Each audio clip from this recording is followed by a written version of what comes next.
at 5, a disproportionately high number of black students are removed from classrooms nationwide for disciplinary reasons.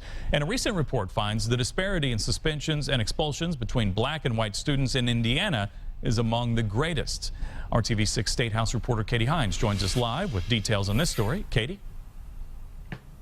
In this report, the U.S. Department of Education finds that black students are expelled or suspended at a rate 3 times higher than whites. And that's prompting a discussion among state lawmakers today on student discipline. How much more is that costing the taxpayer to educate that child?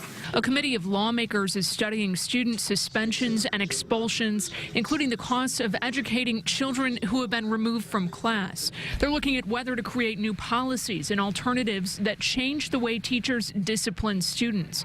And they're bringing together more than a dozen experts, including school counselors and juvenile justice advocates. Suspensions actually interfere with a kid learning and a kid moving forward in class work and even going on to the next grade level and graduation itself. So I think we better be careful that we don't do too many suspensions if that really is going to hurt a kid for the long run. A closer look shows certain students are removed from class more often than others. In its analysis of all of the public schools in the country, the Department of Education finds an average of 16% of black male students are suspended or expelled, compared to 5% of whites. The gap is greater in Indiana. 27% of black male students served out-of-school suspensions in 2011 to 2012, compared to 8% of whites.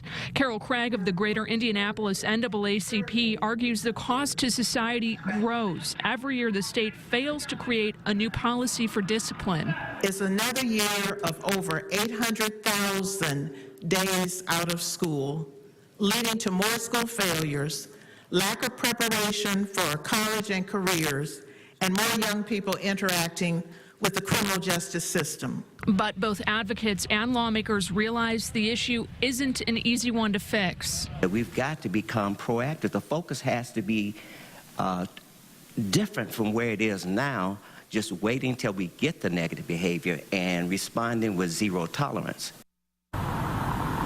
A representative from IU School of Education testified that the disparity between black and white student suspensions can be as great as 22 times in some concentrated urban areas. We have the numbers for IPS. We'll have those for you coming up tonight at 6.